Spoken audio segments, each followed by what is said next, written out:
This time we will discuss our group work. So I'm an English teacher. This is a language arts lesson on the house on Mango Street. It's our first unit, the first book we will cover, and that's what we will be working on today. We always pray in class. We pray in a lot of different ways. My favorite are YouTube prayers, and that is what I will do with you today. So we sign ourselves in the name of the Father, and the Son, and the Holy Spirit. Amen.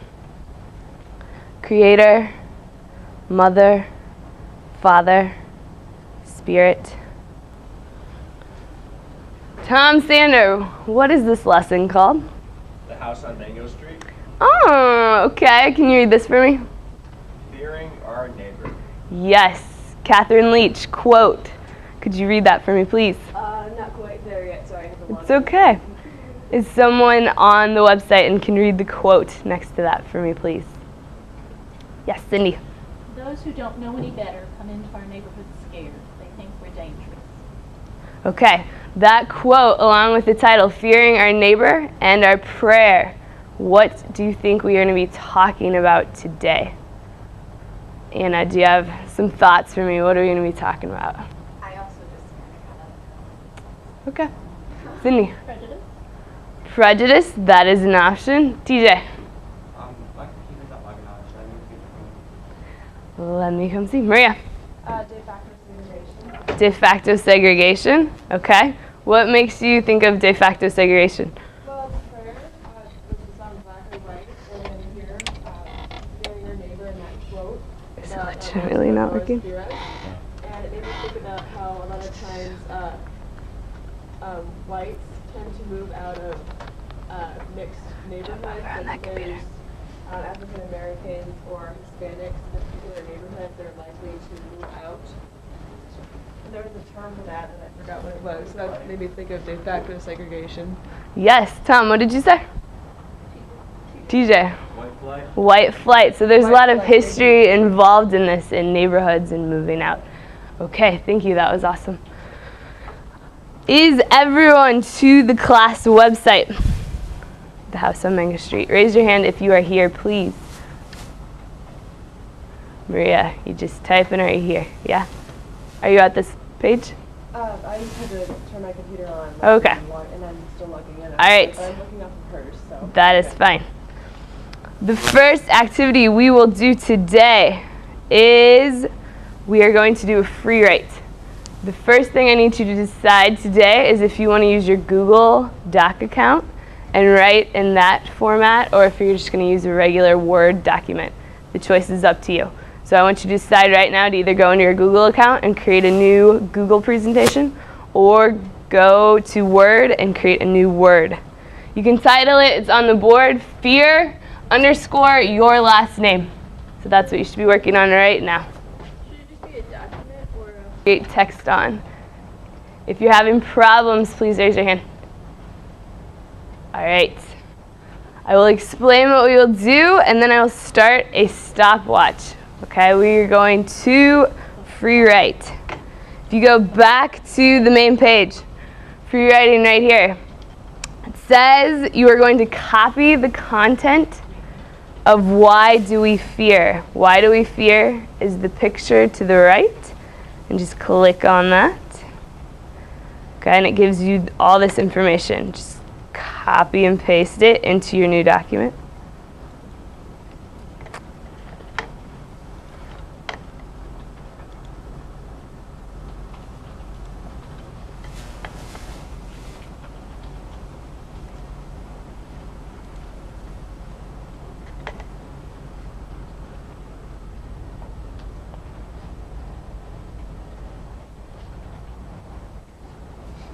Quotation is from the reading we did last week, so it's one of the chapters. We're going to revisit it and work out some themes and some content.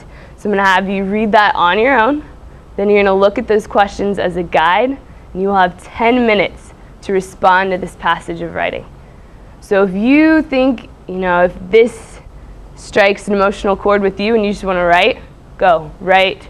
But if you're getting stuck and you need questions to guide you, you can look at these questions as a guide. Okay? Do I have questions? Free writing on this. I'm going to start the stopwatch and I will walk around for any questions. So I'm going to highlight that. Highlight your information, your response. Go back, paste in a bunch of text, paste it, hit go. Okay. Then this will spit out an analyzation of your writing. And the larger words are going to bring up the different themes in what you wrote. Okay? So, and you're going to use this to discuss with your group mates. So do two things for me. I want you to send me your document, and then I want you to create your Wordle. Do not exit out of this screen. So you need to keep your Wordle because you're going to share that with your group. Okay, so just leave that up on your screen once you get done with that. All right, let's take 2 minutes and get both of those things done, and I'll come around and help if you need it.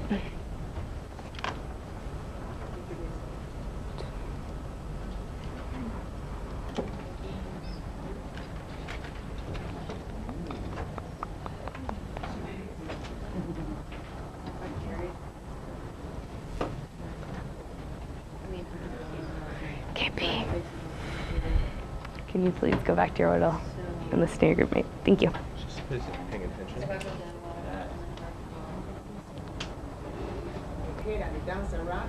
So if I'm not sure about that part of his culture, Ask. I should ask him. Mhm. Another thing again is to avoid statements or jokes that portray prejudice or stereotype. Good job, sister. Good job, group. Any other groups like to share? Yes. We kind of created a, well, it's supposed to be two people, so it looks like a two-headed person. We have a heart combining them, kind of like with what Sister Christy said, just to get to know people and become one. Kind of thing. That's lovely. All right, KFL, this group, take it away. Okay. Erin made this sweet coffee cup and saucer. I have a theory that coffee can like save the world. I don't even like coffee, but then I get like sitting down with someone over a cup of coffee or tea, and just like Sister saying, just talking to them and coming to the like, oh, like yeah, my heart got broken last year too, and having that similarity or whatever it is, but just realizing that we do have more, maybe not even more, but there are similarities that all of humanity shares. You know, regret, loss, death, hope. And so doing that over a cup of coffee, we're just like that. Is it fair trade coffee? Of course. Anybody else? Any other groups? All right, just one last thing for you to do at home if you so choose. If you were in my class, I'd make you do it. Bringing it home, Project Implicit. Who has heard of this? It's a Harvard thing. There's some Harvard people in this room, not to name names. Okay, Project Implicit did it in my sociology class. No, it's not sociology, social psychology. And it gives you pictures of different people, different religions, and you react to them. And it's very split-second reactions to different pictures, and the people are different. You prescribe adjectives to them. And basically, it rates you on your cultural sensitivity. So there are religion tests, there are race tests. And I know for a lot of people in my psychology class in college, they were like, I didn't think I was a racist. And this says that I only put all the good adjectives with people of my own skin color. Okay, and so obviously it's a very base level test, but I mean it was fun to do and think about. So if you want to do that as a jumping off point or just to continue thinking about race and your reactions to people, that would be great.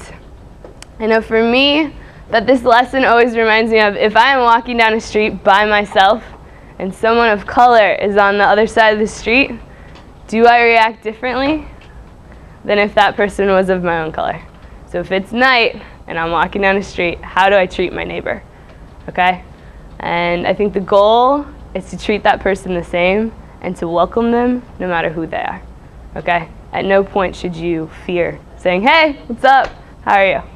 So, and just beginning to question why you would fear that person and what we can do to change that.